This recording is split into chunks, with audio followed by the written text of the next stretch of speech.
NZ Aerosports, Icarus Canopies, now Gyro.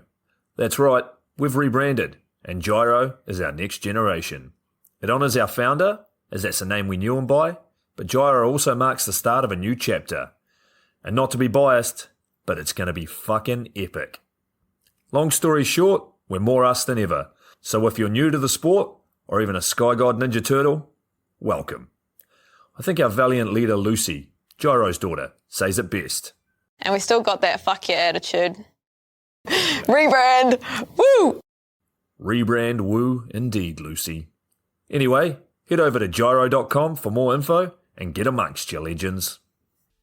I was 19, broke, unemployed, and sold my girlfriend's canopy for drug money. So I thought I better sew her a new one. What a sentence, and what a story. This describes the humble yet outrageous beginnings of NZ Aerosports, the home of Icarus Canopies, in the words of our founder himself. From getting a paratrooper toy from his mom, watching parachutes at the DZ as a 6-year-old, jumping off the wharf with a parachute made from bed sheets, doing his first jump at 16, sewing his first canopy on a borrowed machine at 19, and starting to sell parachutes out of a garage in 1986, Paul Gyro Martin had an undying love for the sky. Our company started with one man with the wildest of spirits and a true blue sky dream, a renegade. In the time that Gyro created and ran the Icarus Canopies brand until he passed away in 2017, he pushed everything he had to its limits. We miss him, and we always will. Gyro is the next generation of NZ Aerosports. It honors our founder, of course, because it was the name we all knew him by, but Gyro the rebrand also marks the start of a new chapter, our next jump. Gyro is the space between sound and silence, art and science, chaos and calm. Gyro is a state of epic tranquility that transcends understanding. That moment, in the door, in free fall, mid-swoop, where nothing but the present exists. A perfect balance of euphoria and thrill. Gyro captures our passion for flying and our commitment to designing break-the-fucking-rules canopies that deliver pilots pure, wild flight. Hey gang, so I got a new book out. It's called The Upside of Fear, and it's exactly what you think it's about. It's about the good side of, well, getting scared. In it, we talk not only about the science and biology behind fear, but the psychology as well. And it's not just coming from me, it's coming from some of the best in the sport. Omar Alhigelan, Jeff Provenzano, Maxine Tate, and so many more have contributed their sometimes terrifying stories to the book to help you overcome your fear. So head to the lunaticfringepodcast.com. You're going to find the link to the book there, as well as the other books. It's available in ebook, paperback, hardback, and audiobook right now. Coming straight from the cockpit, it's another episode of Lunatic Fringe with the fucking pilot.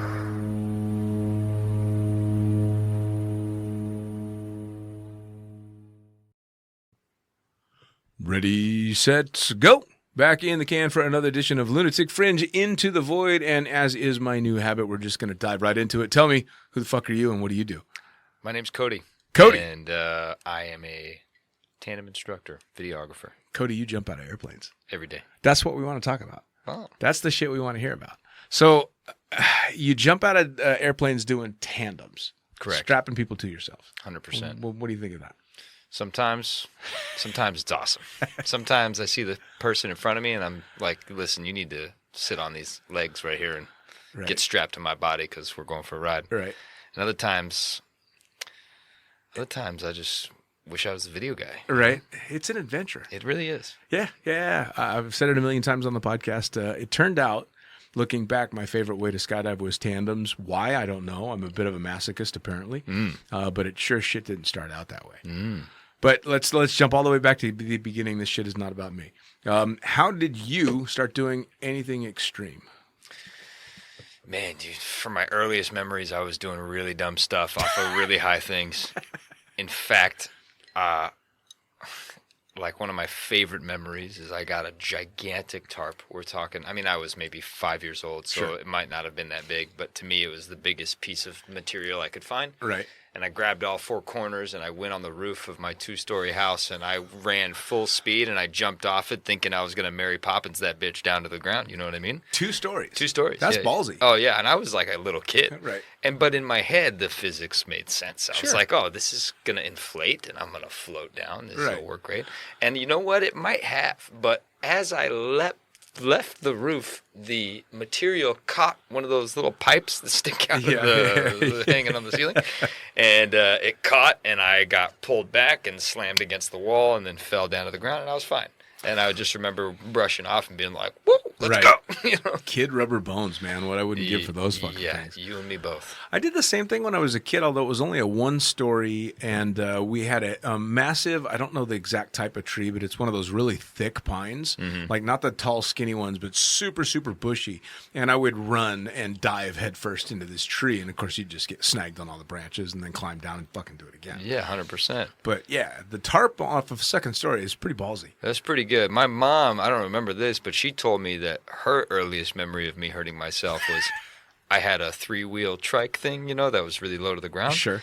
And we had a driveway, went downhill a little bit to the garage, and she said I would ride it as fast as I could and crash into the garage door, fall over, and get up, shake it off, and then run back up and do it again. And she said all she would just laugh, watch me crash into the door. So I don't know what was wrong with me. That's pretty fucking funny. Yeah. She thought it was hilarious. And I mean, that also, rearing children seems to be a bit different nowadays than it was back then. I mean, you're younger than me, but we both from a generation where everything wasn't fucking padded. You know, I mean, I grew up playing on steel monkey bars in the summertime over concrete. Yeah. You know, so the fact that your mom just let you barrel yourself into the garage door is pretty cool. Yeah, she was very supportive of me being dumb, and but we were a very artistic family. You know what I mean? My mom was very much all about me expressing myself, in however way that was. My dad the same. You know, they're very artsy musicians, kind of free, hippie, barefoot, avocado-eating Californians. You know? Oh, Yeah. California, that says a lot. All right, cool. Yeah. So I was free to roam and to play in the dirt, and there was, you know, the more dirt, the better. You know, like it was kind of their deal. Right. And but yeah, if we could go, my mom would probably wish that we spent less time at the hospital growing up, you know. Yeah. For sure. Well, I think as a mom, any time in the hospital is not happy times, but And I was it was a regular visitor, you know. fair enough. Whereabouts in California? I grew up in Los Angeles proper. Wow. Yeah. Wow. There's not that many people that can actually say that. I know. I mean, a lot of people end up going to LA, but not too many people are from there. Yeah, I grew up in a 900 zip code in Los Angeles. What was growing up in LA like? Not a big deal, man. I was in a suburb just outside of downtown called Pasadena. It's like 10 minutes outside of downtown LA. Yep. And it was a good neighborhood, man. Just lots of diversity. Everybody was friendly. Sure. Like there was some bad neighborhoods, some good neighborhoods. You know, I was no stranger to a ghetto. We were like pretty much in the ghetto where I grew up. Sure. And yeah, it was good, man. I enjoyed my childhood. I mean, I only got beat up like once or twice that I can remember. You know, Right, from right. being picked on. But for the most part, it was awesome. Well, I think all kids get picked on at some point, or get, Yeah, 100%. or get beat up at least once in their lives. It's kind of trial by fire growing up and everything. It's funny because I'm the opposite side of California. I'm NorCal, so San Francisco. Hella cool. Yeah. Well, and it's kind of funny, of course, because if you ask most people that are from California, it's very much north or south. There's no, it's both are kind of nice. It's I love LA or I love San Francisco and fuck that other side. Yeah, but you're from San Francisco. You're not from like Fresno, claiming you're from San Francisco. No. Okay, Yeah, absolutely. No, I spent a whole lot of time doing stupid shit in Crissy Field and going up the walls in Planet Granite and promoting raves in downtown San Francisco in the Army District. That's and, cool. Yeah, formative years in that city for sure. But LA is so spread out. I mean, there's like a million different cities in that city. Yeah, it's huge.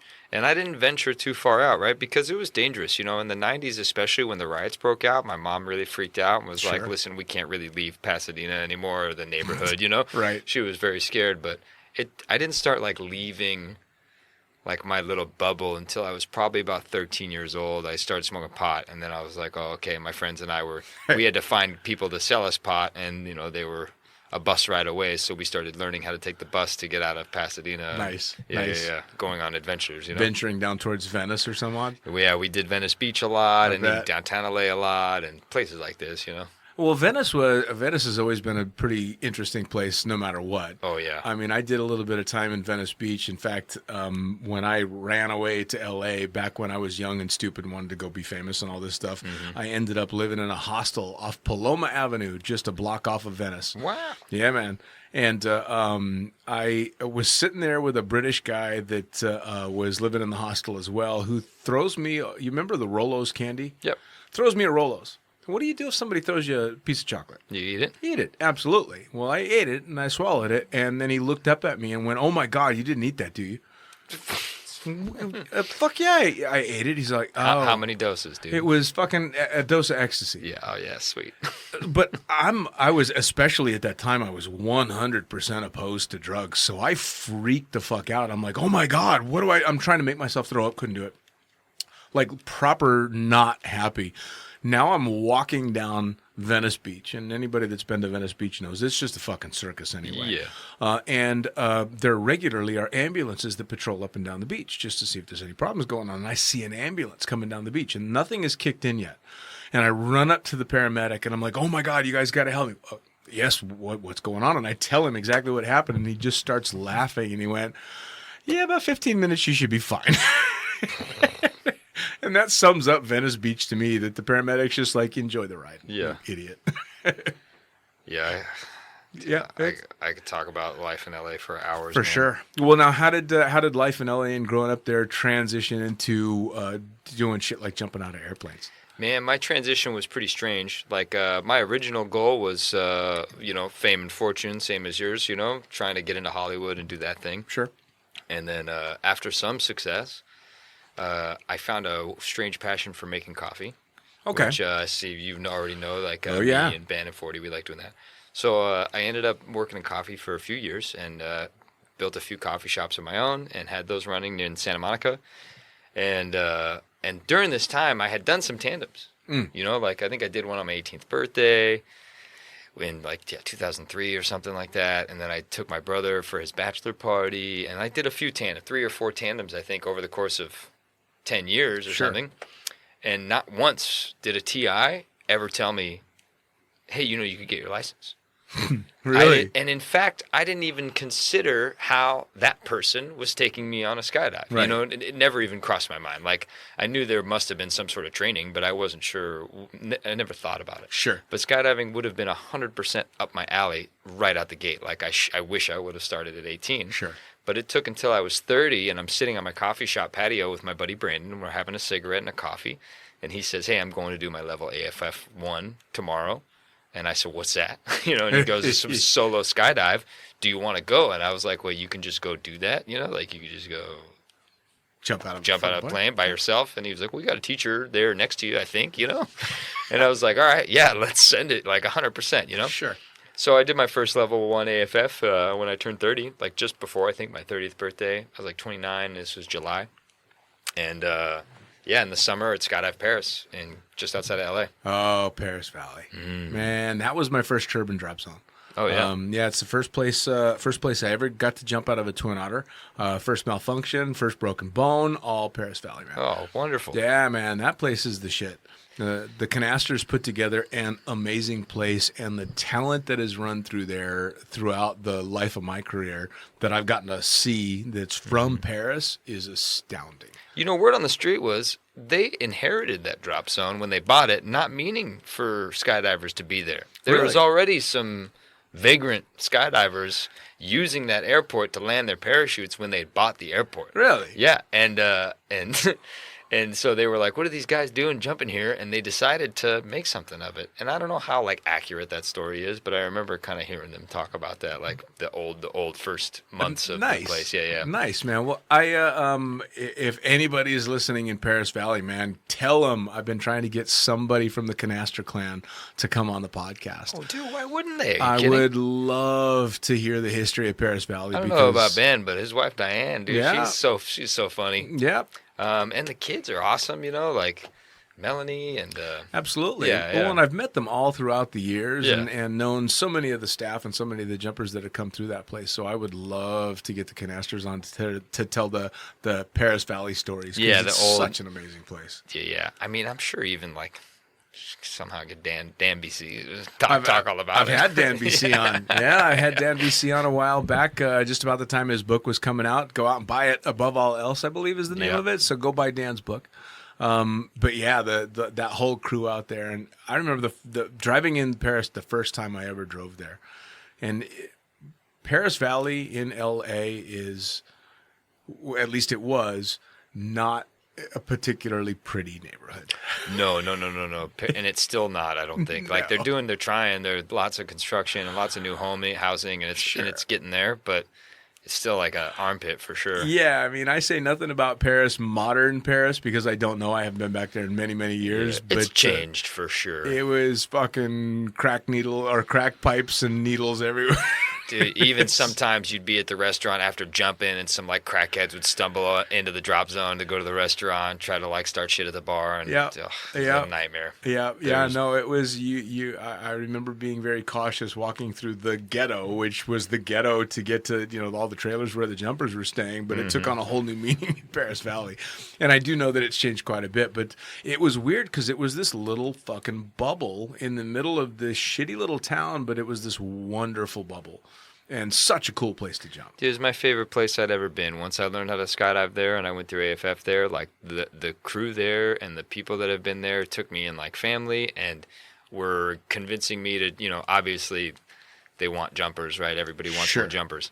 But the way I was treated and the growth and, guys like Mark Brown, rest in peace, took me under his wing and was like, oh, we're going to teach you how to be a four-way belly flyer and yada, yada. Right. And like, a lot of people were very, very, very, very helpful and encouraging and inclusive. Sure. And I didn't feel like there was many of the sky gods running around. Everybody was inviting me to do things and to do, zoo dives and four-way jumps and blah, blah, blah, blah. Nice. Yeah, I was through the roof, and I got along with everybody so well that not very long after I started learning, they were like, you should work here at the tunnel because I wasn't jump number enough to get a job. Sure.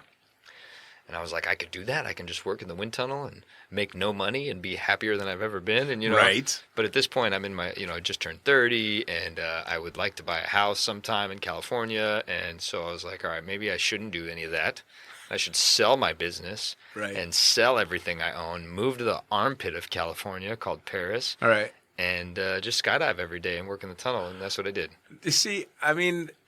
And you hear it from all different backgrounds, and I've heard people that have walked away from successful businesses and successful jobs because this was more of a fucking calling. Yeah, 100%. Because you got to be a little bit crazy and a little bit bent to walk away from a normal, well-adjusted life to do what we do in the way that we do it, because our lives are not normal.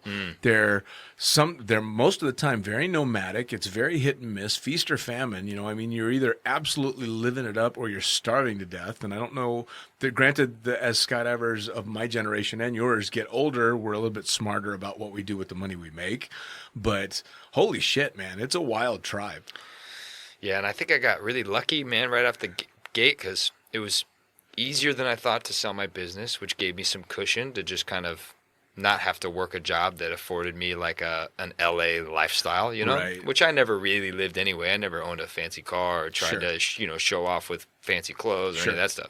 But one of my dear friends from way back when had moved out to Paris Valley or close by, like the neighborhood next door is and he started this big old grow operation in his house, and he was growing pot. Sure. And said, yeah, hey, I've got an extra room in my pot house. You could just live in here for free.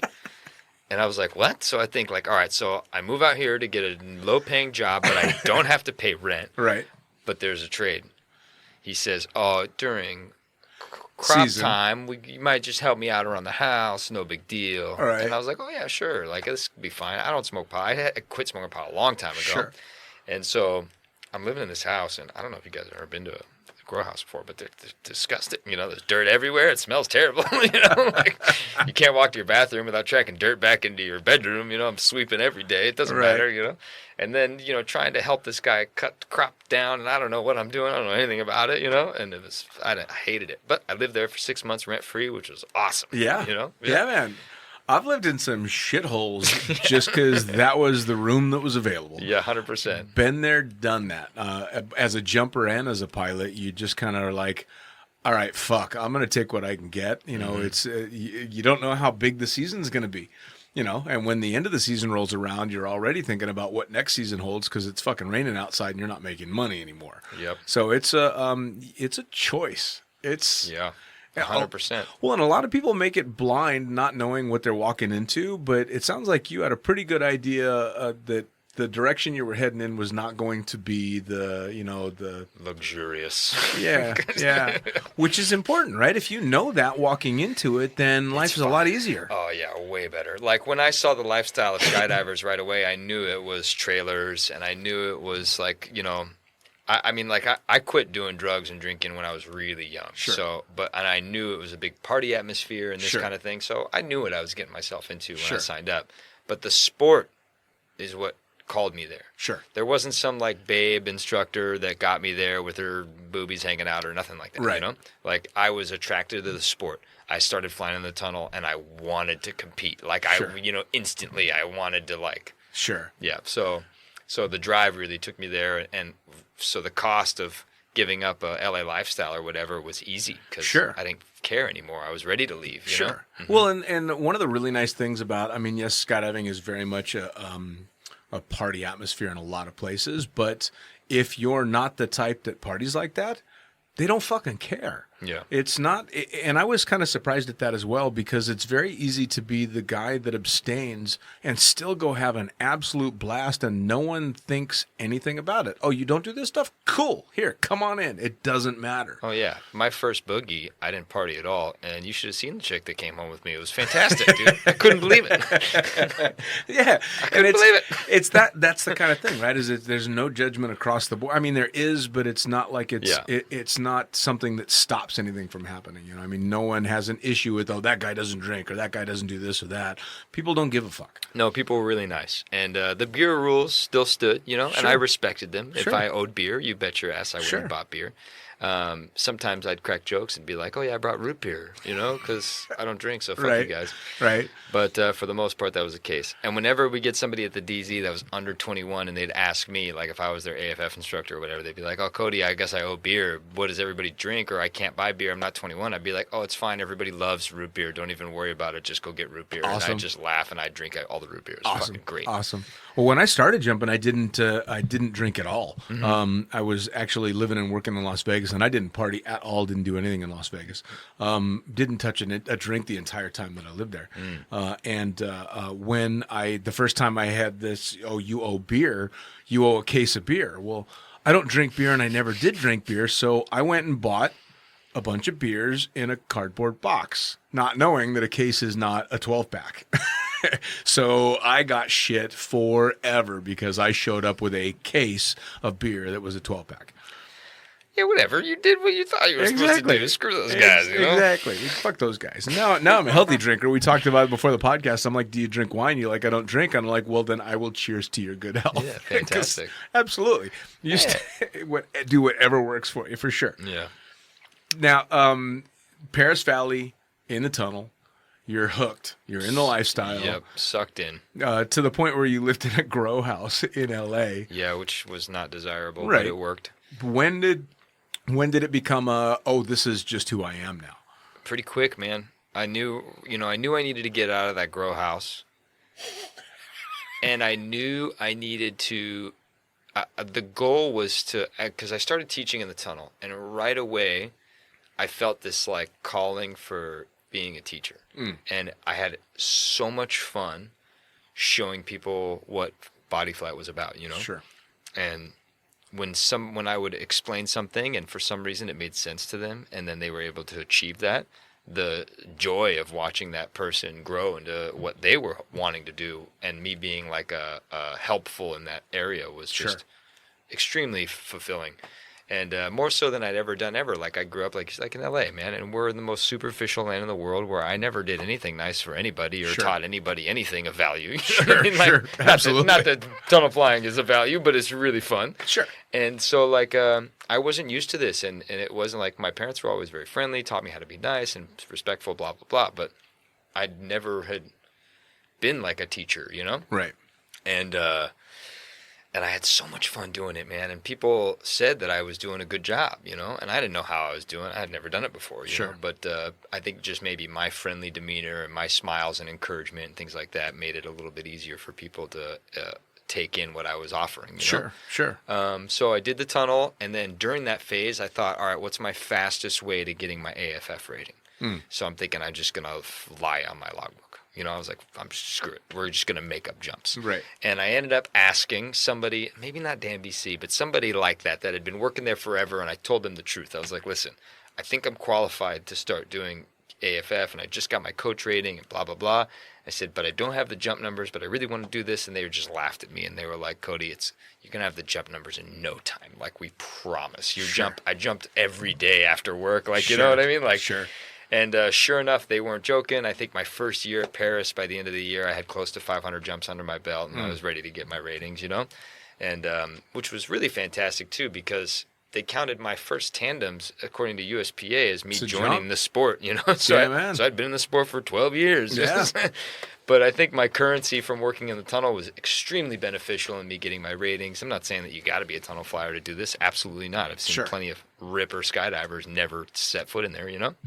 But I think it was very helpful for me, and then so I got my AFF rating, started doing AFF, started doing outside video, and I saw some TIs that hated their lives that worked at Paris. There was one or two. And I remember just looking at them being like, man, I do not want to be a curmudgeon-y old tandem instructor and hate myself. You know? So I was like, I'm never going to get my tandem rating. That was the first thing, you know?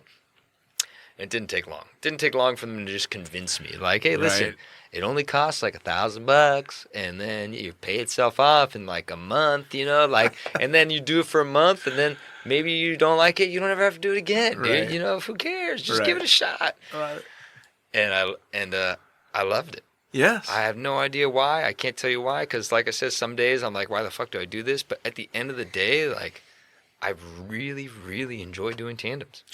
And even still, you know, years later, a couple thousand under my belt, like I still really like doing it. I mean, obviously some days more than others, like any job. But yeah, and now I just ran the whole gambit, right? At Paris is where I started. Got my tandem rating right next door at Lake Elsinore with my buddy Lalo. Nice. And he was just a friend of mine and was doing the course, and it was the right timing, so I went over there to do it. And then went back to Paris to start throwing drogues. Nice. And it was awesome, man. I learned so much, and it was so beneficial. And yeah, man, it's awesome. The tandem thing was always kind of funny. I got forced into it, and had I not had a couple of very pivotal jumps, I would have been one of those guys that was just bitter about what I was doing because I didn't want to be doing tandems when I started. I was forced into it in a job where I was making good, steady money. And I had one student come out that was just... I saw a 180-degree turn on this guy from the bluster in the gear-up room to the terror in the airplane to the almost ecstasy from the jump and landing, and he landed as a different human being than he took off the ground from. And after it sunk in, I realized, holy shit, I did that. I mean, sure, any one of these instructors could have done that, but I did that. I got this terrified guy that was being macho on the ground to get out of the airplane because I figured out how his head was working, and I figured out what I needed to do to get him out of the airplane. And he had what will, for the rest of his life, probably be one of the standout experiences in his life. And I guarantee he doesn't remember what I look like. He doesn't know my name, and he couldn't fucking care less. But I bet he still tells the story when he went and jumped out of an airplane. And that fucking hook, line, and sinker, man, had me. I was instantly hooked. I'm like, wow. Okay. And it's the joy of being able to share your passion with somebody else, but it's also that knowing there's that little bit of remembrance forever. Like you did something for that person that will stick with them forever. Yeah, 100%. It's an amazing thing. And, you know, I look at me as an AFF instructor in the early days, and I got thrown into the fire. Like when I got my AFF rating, within the first month, there was a military contract that came into Paris. Ooh. And they were like, hey, we want you to do this military contract. You know, you get first dibs. This is a bonus of working here. And I was like, oh, cool. And they do it like I think most places. When you get signed off on AFF, it's slower, right? You can only do level 1, 2, and 3 for a little bit, and maybe level 7, you know, and then maybe get into the single instructor stuff after that. And there was like a regiment you had to do. And I remember the chief instructor, you know, gave me the gig for the military, and it went really well right away. And day one, they give me a student, and they said, okay, Cody, you just find your name, find your student, go find them, and then you start going through it. And they assigned main side, reserve side. So I got assigned main side with this guy, and then my buddy Joe got reserve side. And then so we go through, just me and Joe for this guy's 1, 2, and 3. And that same day, level 4, I go to the board and it says level 4 Cody, main side. And I was like, well, it's just me for a release jump, you know? And I didn't even question it. Like I was doing the job and I didn't want to look dumb, so I just kept moving and didn't even think about it. I was like, let's go. And nothing was wrong. I did a good job. Everything was good, you know? And by the end of the day, I talked to my chief instructor and he goes, wait, did you do all the levels today? And I was like, yeah. You know, I was like, was I not supposed to? Shit, I'm sorry. Like, I don't mean to, you know, go behind your back or anything. And he goes, no, it's fine. You're just signed off on all levels now. Way to go. Good job. You know? And I was like, all right, sweet. So, like, pretty much my first week doing AFF, they, like, cleared me to do it, which was cool, but not necessarily how things usually go, you know? Sure. But I think about this, like, when I learned, and there were some instructors, specifically one, and I feel like every drop zone has an instructor like this, that just scared the fucking shit out of me. And he did it on purpose. He like, and I don't know if he like really meant to do it, but I swear before I was doing a skydive with this guy, I thought I was going to die. Like, I was like, you know, you should just stop doing this because this dude says I'm in the EP, doing my EPs. He's going over the questions and I do something wrong and he goes, you're dead. He goes, you do this, you're dead. And I was like, whoa, dude. And I was like, oh, dude, I don't want to die. He's like, well, then you better memorize this and do it right or else you're dead. You want to die here? And dude, it scared the shit out of me. Sure. Oh, my gosh. And I did the jump where they do unstable exit. That's what we did. I think it was like jump 6 or something. Sure. Where you get in a ball in the door and they push you out the door and you just flop around and then you arch and get stable. He's my instructor for it. And I'm literally now thinking like, all right, not only did I just mess up in my harness room and I think I'm going to die, I'm about to exit unstable, which is something I don't want to do because I just practiced stable exits for the last 6 jumps and they all went great. You know, like why would I want to do this? And he did not, it was not encouraging. Right. It was just like, you need to know what it's like to be unstable because, you know, I was so scared. And it turned out to be like my favorite jump I'd ever done. And then when we got down, his smile on his face and his words of encouragement after I landed and all this stuff. And he was like, see, man, this is what it's all about. It's fun. And I was like, bro, you're the most two-faced motherfucker I've ever met in my entire life. Sure. But it was his way of coaching. Sure. You know? Well, and that's kind of funny because I've long been of the opinion that there's an instructor for every student. Yeah. 100%. And a student for every instructor, right? Yeah. The way that I teach is not necessarily going to get through to every student, just like the way that people that teach me, some I'm going to learn from and some I'm not going to get anything they're doing because it's just a different approach. And that's the key, right? Is finding that person that matches. And that guy sounds like a fucking psychopath to me. Yeah, he was a very specific coach. And it was this sort of, and not to say like very super military, but he was military from some country super far away. Sure. And that was just how he was taught, you know? Sure. And that's just how he carried over. And I noticed that there's some teachers that can be more of a DJ. And I like to think of myself as one of these where I can like kind of see how somebody learns, whether it's mentally or, you know, visually or whatever, and try to play it to what they can use, you know? Sure. But I've come into the you know, like that part of teaching where I can see my students not learning anything from me. Sure. And I've been able, like, it's hard sometimes because my ego, my pride wants to say, like, oh, I can help this guy or I can do this or blah, blah, blah. And it's hard to take that step back and be like, all right, I'm not the right teacher for you. Sure. Why don't you try this person? He might do better. You know? Absolutely. Well, and I've had to do that a few times in my AFF career and go, you know something, you're having troubles here, and the way that I'm breaking this down for you for whatever reason just isn't working. And you're right, it is a bit of a kick to the ego at first until you realize, oh, wait a second, no, I was smart enough to hand them off to somebody that can help them get through it in another way. Yeah. And then you can circle back around. And I've had students that left me for the mid jumps and then came back for the last ones because whatever hurdle they'd gotten over that I couldn't get them past, another instructor was able to. And that's cool. It's supposed to be a team thing, right? I mean, so it's good. It's good. It should. The way I was introduced to the sport was it's a family thing. Like, we all help each other out. Sure. And then you'll run across instructors that don't have that same that same thing, and they're teaching a student, and you see something and you dish out a friendly pointer, and then that instructor's like, don't fucking talk to my student, you know? Yeah. And I've had this happen to me a handful of times. Sure. And I'm like, are you kidding me? Like, we're all just trying to be helpful here, and you think I'm trying to, like, Sure. just impose on your teachings? It's not the case at all. Like, Sure. we're just all trying to be Well, that's loving. You know? some people get that way, though, right? They see you pointing something out to somebody else, and they take that as a personal insult because you were showing something to someone else, and they think, this person thinks I'm not doing my job. Yeah, No. or trying to steal my student, or trying to Yeah. do shit like this. I think it's such bullshit. Yeah, and unfortunately, well, that's where skydivers are human. Yeah, are. yeah, 100%. And we're fucking alpha. Every skydiver to some degree is alpha. A little bit. And it takes a bit of time in the sport to realize where you fit in with a bunch of other fucking alphas. Yeah, and the sport's still so special. I don't care how long it's been Yes. around. The percentage of people that do it's still Minuscule. so small, and so you're doing something that other people that have never even thought about it, to them it's unbelievable. Oh, You're yeah. like a performer in Cirque du Soleil, which Oh, is yeah. a job that I would imagine I would never do. Right, You know what I absolutely. mean? Like, Absolutely. Like, oh, you ride the motorcycle around the cage in circles. Like, that's Right. what you do. Yeah.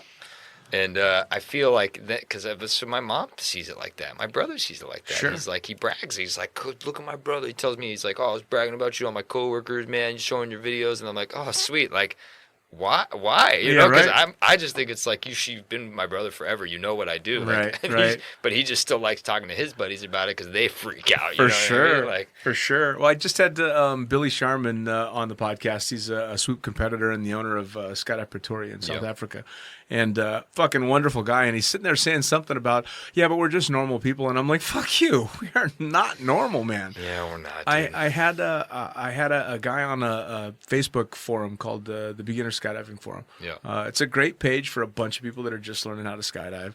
And he was saying something about only having done one or two jumps. And my comment to him was, you've done something that almost everyone ever in history will never do. It is such a small percentage of people on the planet that have jumped out of an airplane that you are a member of an elite group of human beings, even if you never do more than a few fucking tandems. Yeah. But if you go through to get licensed and become a sport jumper, you could be the worst at four-way ever, and you are still better than pretty much the entire fucking planet. So be proud, right? Yeah, 100%. It's an incredible thing we do. And the amount of, you know, like, I'm not trying to like toot my horn, but everyone knows this. Like, the amount of courage that needs to happen for you to exit on your first level 1 AFF jump. I don't care if there's 2 people, 3 people, or 4 people holding Yep. on to each one of your fucking limbs when you jump. Like, Yep. I didn't sleep the night before. Oh, sure, I You know. I was up all night just panicking, thinking about what the worst case scenarios were. And then I got to the DZ knowing, like, in my heart that this is something that I really wanted to try. But, man, the fear was so intense. And then me in the door and the sweaty palms and my whole muscles are tense and I'm so scared. But the feeling of freedom once I stepped out and was Right. able to achieve what was the goal was so remarkable. You Oh, know? yeah. Well, for the longest time, people would ask me what my favorite part of skydiving was. Non-skydivers would ask me, and it was always the same answer. It's letting go of the plane. Yeah, let go. The exit. Always, always. Why? Because it's that transition from fear to success. You did Yeah. it. You know, and this is probably, it's certainly one of the reasons why tandems appealed to me so much, and maybe for you, because I had a lot of fear to overcome learning how to jump. No matter how scared the students are, if they get out of the plane, hats off. Yeah. Nothing but respect. I don't care if you pissed your pants and screamed all the way down. You fucking did it. And I'm sure you've seen them. I've had people that clamp their eyes closed and just let it happen, but they fucking did it. And I've seen refusals where they're just losing their shit. And I always feel so horrible for the refusals because I know that forever they will regret not jumping out of that plane. Right? Yeah, every time. Nobody ever regrets jumping. They regret landing. Every time. Absolutely. I've never seen anybody climb out of a plane they refuse to jump out of happy. No, never. Never. You know, I did have a lady one time really upset with her skydive. I had I don't know if you ever had this, but I had a passenger once the canopy opened, was just not happy. Not because it was uncomfortable. She hated the free fall. She hated the airplane ride. She's yelling at me over her shoulder to get her down. She said, get me the fuck down right now. And we're at like 4,000 feet. And I told her, I said, listen, lady, I can't just unclip you. You know what I mean? Like, we got to fly this parachute. She goes, no. You need to get me down right now. And there's no explaining. So I was like, okay. So I bury a toggle. Of course. And she loses her mind, and I'm dying laughing. Because at this point, my customer service is out the window. Sure. Like, this lady was being incredibly rude, you know? Sure. And I wasn't saying anything mean to her, but I definitely wasn't being nice. And then, so I just tell her, listen, we can just float here, and I promise you we'll get down as soon as the parachute allows, right. you know? But that was my only experience with somebody that definitely would have maybe rather have landed in the plane. I think I've only had maybe 2. Out of how many? How many tandems you got? 8,500. Oh, that's not so bad. Yeah. No, it's pretty good odds, really. But one of them, it was, I don't know if, we never even discussed the free fall because she was so miserable under canopy. And so uncomfortable in the harness and wouldn't do anything that I said. And this is actually one of the tandems that I fucked up and made a mistake. She's bitching the entire time under canopy, and she just won't let up. She's screaming and yelling and cussing and trying to get me to adjust this and adjust that. And we were jumping the old Vector tandem rigs with the F111 tandem canopies. 360s, 421s, 500s. I think it was on a 421. Massive fucking canopy. Huge. With flare toggles as well. And the flare toggles just make it a little bit better. But you have to remember to pick up the flare toggles below 1,000 feet. Yeah, of well, course. She had my attention so diverted away from what I should be doing that I never picked up the flare toggles. So as I'm flaring, I realize I don't have the flare toggles. So mistake 1, I didn't get the flare toggles. Mistake 2, I snatched for them instead of just punching out the flare and trying to get as much as I could out of it. And her mistake was she didn't get her feet out in front of her, so she sat on her foot and I snapped her leg. Holy moly. Yeah, and I was low time tandem instructor. This is before one of those pivotal jumps, and I'm like, this is the worst fucking job ever. I don't ever want to do this shit again because there's nothing about this that was worth it. Yeah. And now I've got her broken leg on my conscience, and since then, of course, I've got, another 23 years under my belt, and fuck her. She should have shut her mouth and stopped screaming at me. Yeah, you're damn right. Again, I caught to the fact that I made the mistake. I didn't pick up the flare toggles. I let her distract me from the job that I should be doing, but I also was super low tandem-wise.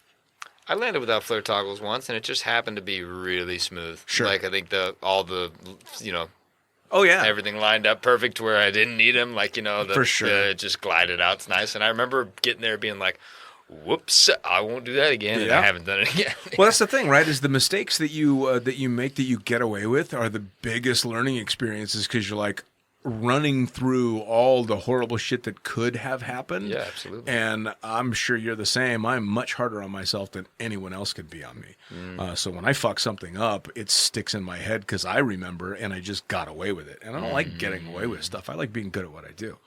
Now, speaking of challenging stuff, you jumped in Las Vegas. Yeah, so while I was working at Skydive Paris, there was a time where we weren't making as much money. There was some shift in some pay and yada yada. Sure. And I remember thinking like, okay, I need to make a little bit more than this because it was starting to get hard, Sure. And and so I had a friend that had just gone up there, a guy that got me the job in the tunnel at Paris. And he had gone to Vegas to go work, and I messaged him asking him what it was like, and he said, "Dude, we're making $10,000 a month, man. You should come up here." And I was like, $10,000 a month? What? I was like, nah, this can't be real. And so I go up there. I just basically tell my boss at Paris that I want to try to do some back and forth. Like, I don't want to leave because I love this place, but I want to go do a month up there. And the boss up there said, we'd love to have you for a month, you know. The requirement for tandems was much higher than I had. I had I barely had 200 tandems, I think. And they said, well, why don't you come up here and do some outside video for us? And then when it's like casual wind days, we'll let you do some tandems and we'll kind of teach you how we do things here. Sure. So my first week working in Vegas, I was only doing outside video, and I watched one of the most terrifying accidents I'd ever seen happen to a wingsuiter doing a low turn. Because for those of you listening that don't know about Skydive Las Vegas or wherever you're skydiving in Vegas, is the air density is different. Oh, yeah. And it's fast, Yeah. and it's steep. And I don't know how or why or what's going on, but when you're swooping, and I was, learning to swoop at that time, and I was starting to flying cross-brace canopies when I got to Vegas, and I was doing, my little 270s and starting to figure it out. And I remember like having to start it way higher than anywhere else I'd worked. And they even told me that. They said, if you think you're high, do it higher. Yeah. And then figure it out from there. And I'm always going to take advice from people in skydiving because I'm not an idiot, Sure. And I don't want to die. So, I listened and I took the advice and everything was fine. I learned how to swoop in Vegas, but I watched a guy that obviously didn't. And he came in full speed, man, legs to the ground, did a couple of front flips through his risers, this poor guy. And I'm first one there. I run over to him and he's awake looking at me. This French dude in a wingsuit, and he looks at me and he was like, am I okay? And I look at him and I'm like, dude, there's no blood, man. That's good news. And I look down and his legs in the suit you could see were noodles. Full noodles, and my eyes just got big, and he looked at me and then looked at his legs. It was like, holy shit. I blew it, you know what I mean? I shouldn't have gotten all, I was obvious on my face. It's like, bro, you got ramen noodle legs, dude. This is not good. And of course, his first words are, get me out of my suit. That cheap motherfucker, dude. Yeah.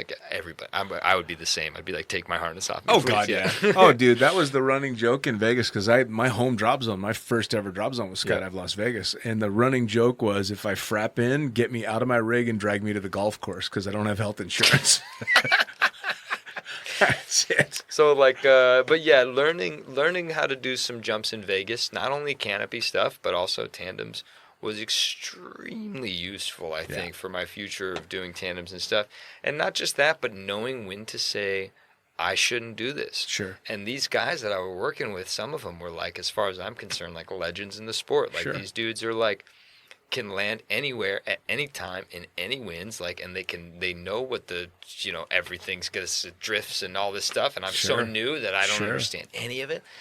And I'm sure you remember too, in Vegas, there was this current of wind that traveled around 3,000 feet, and it would be going we're talking 60, 70 knots or something psycho, and once your canopy got into it, you would just start going backwards, so you had to know when to get in it and then when to get out of it in order to stay over the drop zone area. It was the strangest thing, but that caused me to have some tandem land-offs, in the middle of the desert with a bunch of cactus and rocks. Is terrifying. Yeah, man, it's kind of funny because people will look at an aerial of Vegas and think, oh, well, there's nothing but outs. Fuck you, man. No, there's no You outs. need to get down there and see what kind of conditions you're actually landing in. And it gets intense. And especially if you're jumping in Gene, at least in Boulder City where Skydive Las Vegas was, you had a pretty big landing area and then a lot of graded areas where if you had to land out, you'd be all right.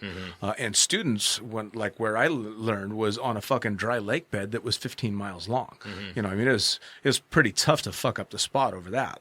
And again, a pretty decent place to learn to land in those conditions.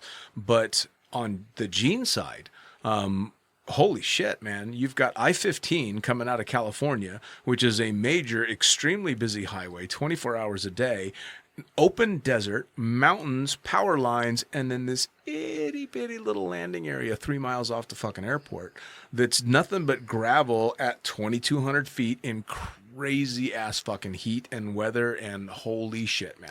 And they moved that landing area, the 3 mile away landing area, to the airport. So there's a little landing area in between the highway and the airport. That's the smallest landing area that I've ever jumped in. Yeah. And it's not hard once you figure it out, how to get in it, but into the P's, you know what I mean? But I just wasn't ready. I Sure. wasn't ready for that job. And the dudes there, a couple of guys like this guy Mikey and this guy Kale were extremely helpful in like teaching me Nice. how to make these approaches properly and how to like not necessarily swoop a tandem, but how to like carve a tandem in to get some more speed because Sure. we were flying these Icarus 300s and 330s and Yeah. I was they were beyond my capability at the time, you know. Sure. And but I learned a ton, and I feel like I learned it as safe as I possibly could have. And I think I only had like one or two pretty rough landings in the P's where I was like, you know, some high winds Sure. had kicked in, and I didn't know what I was doing, you know. Well, that'll happen though. I mean, honestly, just having a couple of sketchy landings in a place like that's pretty fucking good. It's pretty, and it's terrifying, but it was enough to kind of scare me, and the money wasn't enough for me to want to try to stay in a place that I wasn't 100% comfortable jumping Sure. in, you know? Especially because that was my first taste of what a tandem factory was like. Sure. All tandems, no fun jumps, like jumpers. work, here we go.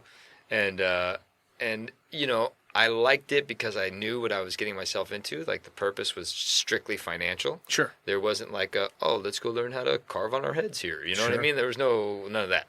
It was like, all right, let's go throw drugs and do video and like make money, you know? Sure. Sure. And so I was searching for happy balance after that, I think.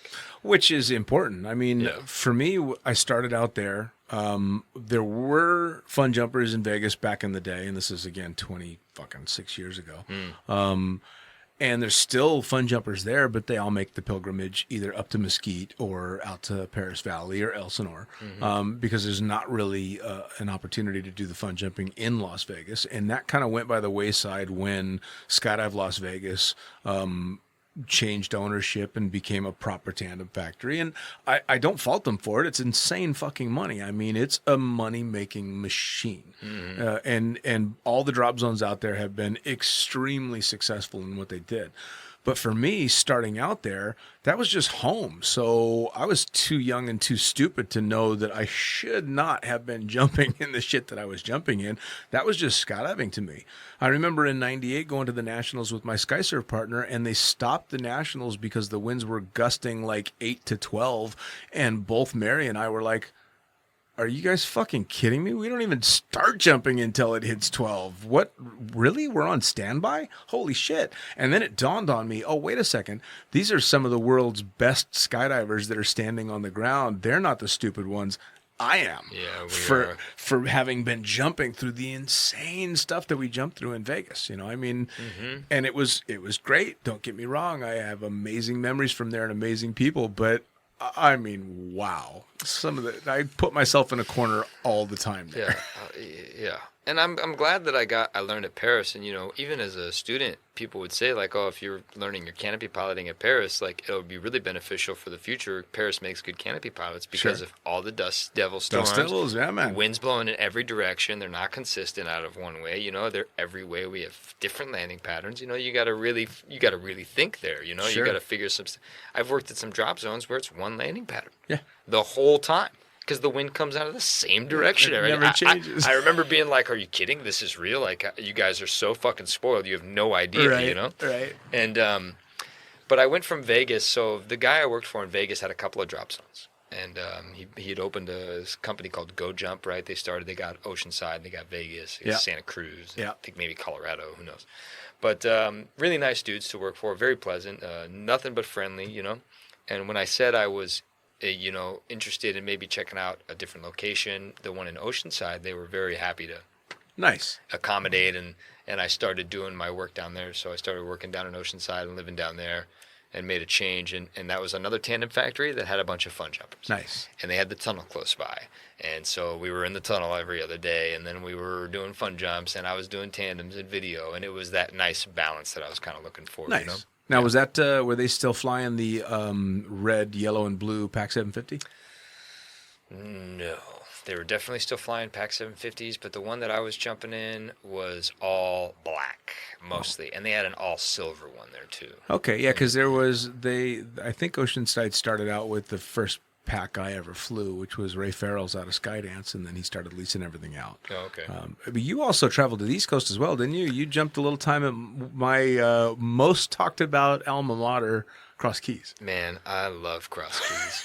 I don't even know why. It's not even a place that I think anybody that knows me would be like, "Oh, Cody, you belong at Cross Keys," because Right. I'm not. Like I'm for sure like the opposite. You're not a Jersey trailer boy? Dude, I'm not a Jersey trailer boy. I don't like drink or do drugs. Not to say that those guys are too crazy, but they definitely like to let loose, you know? Oh, yeah. And I don't know what it was about that place. And I mean, the bosses were wonderful, you know, like the people, the new owners, since Sure. you've been working there. Yeah. Yeah, it's just husband and wife, Pico and Nadia, and they were so welcoming and so lovely. And the DZ atmosphere is just fantastic. Yeah. And but yeah, I my best buddy in California is a guy named Nico Giraldo, who's one of my skydiving influences. You know, when I was learning how to free fly, he was my teacher and taking me on way too advanced jumps and just saying like, learn how to catch up, buddy. We'll take you on all of our jumps, like very inclusive. You know what I mean? It was Sure. great. And the guy taught me how to free fly, and then in the tunnel, and then we became really good buddies. Both share a big love for frisbee golf. I don't know if you're Nice. familiar with the sport. I love disc golf. Anyway, so he's from Jersey, and that was his home drop zone before he moved to California. And so he was going out for a summer and said, like, yeah, do you want to come? Like, you should go with me. We're going to go out there for like maybe 2 months and just work. And so I talked to the bosses, and I talked to my boss, and then it turned from 2 months to the 4 months or 5 months, you know? And I was like, I'm going to go out there a little longer and really check this place out. And dude, talk about what a drop zone is, what I think is supposed to be like, you know? Right. Like, this was like everybody is in on everybody's stuff, you know? Oh, yeah. And if you blow it, everybody's not letting you forget it. You know what I mean? Like, it's pretty funny. Sometimes it's a little rough, but... And then there's constantly skills camps, and there's constantly people trying to get better, and coaching's going on all the time, and then people are doing zoo dives and having fun, and the focus is all the time safety, like constantly bringing up like, all right, if somebody does make this mistake, let's make it super public so we can all learn from it. And that's also where I swooped my first pond. Nice. Man, I remember going for it for the first time and just doing a cruisy 270, which I knew how to do. And my feet got in the water, and something just opened up inside of me, dude. I don't know what it was. And I came out the other side and landed in the peas. It was during a swoop and chug, and everybody was watching, and I did it like I'd done it a fucking 1,000 times, dude. I felt so good. My fucking, my ego exploded. I was so stoked. And after that, I knew. I was like, all right, I gotta swoop. I gotta do this every day. Like, I gotta swoop the pond every day. Especially because they kind of let us do it during work jumps. Sure. You know, to an extent. To an extent. So that was a big deal for me there, man. I got in the pond, and they had swoop club every week, Thursday mornings. We'd get there at 6 a.m. and we'd do hop and pops, you know. Oh, man, it was so good. I remember when swoop clubs started. Oh, jeez. Yeah, because it started back in my time. I think 2004 was the first year they did swoop club, and it was Thursday morning, 6 o'clock. Thursday mornings, yeah. Yeah. Oh, no, I think it was Mondays, wasn't it? I thought it was Thursdays, but it could have been Mondays. Could have been Mondays. Yeah. Because some of the geezers were telling me, like, I wish it when it was on Mondays. So maybe it went back and forth. I don't know. Pretty fucked up back then. Yeah, I'm not surprised. Yeah, so I'm not sure. You guys are drunk from the night before doing hop and pops, Oh dude. my God! Well, So- you see those two little statues up there? Those are the Cross Keys Film Festival winners for. Oh, you got some Krosky's Film Fest, dude. Yeah, man, from back in the day. Me 2004. and the crew that I was with won both of those for some interesting shit we did. I believe you. Yeah. So this is one thing, though, that I was very upset because all I knew was Krosky's now. I didn't know it back then, right? I heard lots of great stories about Right. the epic parties and blah, blah, blah, and the camping and yada, yada. And then finally somebody broke out some archives of some photos and showed me what that campground was like and how all the lights were hung up and all the dude. campers and the walkways connect. Dude, it was like...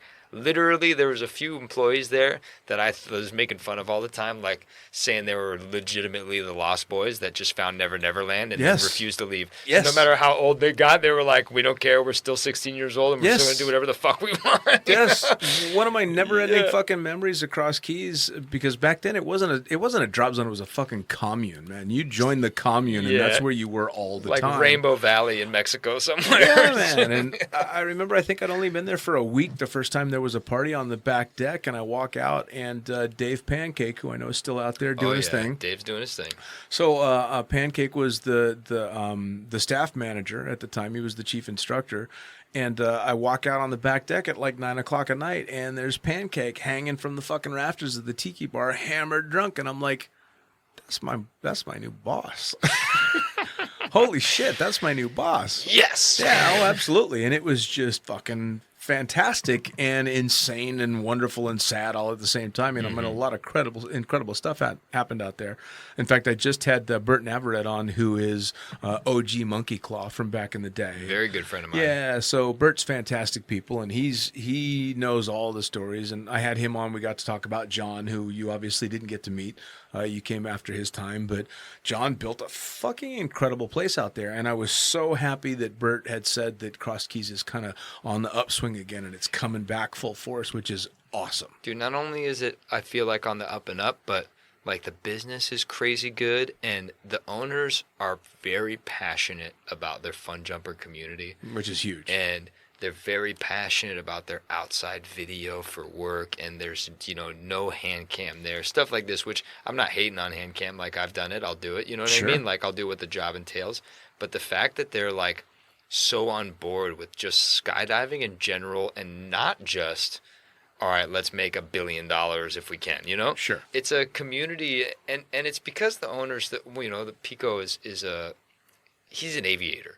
So he's a pilot. He's got a bunch of planes, and he loves flying, and it's like his heart and soul is in airplanes. Sure. And he sees the heart and soul in skydiving. Sure. And it's a little different, but it's the same. That passion is still the same, and he understands what compromise means, and you don't want to compromise something just because you need to make $5 extra. Sure. And he understands that, Which is huge. It's so big because it's going to, it's not, I'm not going to say it's going to destroy skydiving, but that's where those little drop zones that are just Cessnas that don't have fun jumpers is the only way they're going to survive, Sure. Well, and the other aspect, the other side of that coin is the corporate aspect of skydiving, which I think is also its own little. It's a huge road to financial success, but it's a death to the sport that we know, because the big corporate tandem factories will make a shitload of money, but they'll never hold people's passions. Yeah, that's true. Which is sad. But if that corporate tandem factory gets somebody to make that first jump and they get hooked, and then they can go find a drop zone like the new Cross Keys where they've got people with passion, then I suppose it's a good thing, right? Yeah, absolutely. The more people get introduced to the sport, the better. And if instructors for a year or 2 or 10 can go make a fuckload of money at a tandem factory, then more power to them. Yeah. Because we work fucking hard. I think, honestly, for the kind of work we put in, skydivers are amazingly underpaid. Yeah, I agree. I agree a lot. Yeah. We should be making a fuckload more money, but which is going to be funny when our generation finally hits retirement. Because Yeah, does anybody know how to do that? Like, do we Right? have retirement funds? No. Do my coworkers have Roth IRAs set up, ready to go? I mean, right? I don't know what the Skydiver old folks home looks like. No, I don't either. Well, I don't want to know. We're just gonna die or something. I was lucky enough to have the most amazing person on, a lady by the name of Alice Hicks, that's turning, I think she turns 80 this month or next month, and she is still strapping on a weight belt and going and banging out fucking 4-way in between doing line dancing every week in Arizona. Too good for her. What a fucking badass. That is so badass. Mike McGowan, another legend and badass, had posted a photo of her, and it was the most beautiful photo. It was her either just landing or having just landed, yellow helmet on, black jumpsuit, and ridiculously huge smile on her face. And it was just the most amazing photo I had seen in ages. And it wasn't anything, incredible flying down mountains or anything. It was just this joy of a woman that's clearly been in the sport for a while, still loving every second of it. So fuck, if that's our retirement, I'm all good with that. Yeah, me too. And that's something that, when I see myself as a skydiver getting old, I don't think, I didn't join this sport because of the party. Like I kind of said in the beginning, Sure. I quit drinking a long time ago. And I'm in recovery too, and it's public knowledge. I've been in sober and AA for 18 years now. Congratulations. Thank you. And I'm now, totally public knowledge. All my friends know about it. No big deal. And that was actually something about Cross Keys that I found that no other drop zone had. Is they've got a ton of party atmosphere. They like to rage hard. But there's also a sobriety group there, man. Sure. There's a bunch of people there. There's actually an online group called Skydivers Supporting Sobriety, and it's a really big thing. And there's a bunch of people that are in recovery that love skydiving, and it's just That's fucking awesome. it's super awesome. And they're very big community trying to help each other out to let you know that you can still be a part of a drop zone, and you don't have to get wasted and party with everybody don't at have night. to You go know what I mean? nuts. Because that's not why I'm skydiving. Sure. I'm not skydiving just because I like the party. Sure. Or the chicks or whatever, because they don't really exist there anyway. You know what I mean? I skydive because I love the sport. Sure. And I want to share it with other people, Sure. you know. But that means that during those parties, I stay for the first 10 minutes to say hi and laugh Sure. at everybody, and then I leave. Oh, yeah. You know, like that's one of the compromises, right? I don't hang out late. Well, no. I leave. I go to bed early. Oh, I'm right there with you. I became very famous not too long after I left Cross Keys for ghosting parties. Yeah. And I am just fine with that. And everybody that knows me knows he's going to stick around for a while, and then he's fucking gone.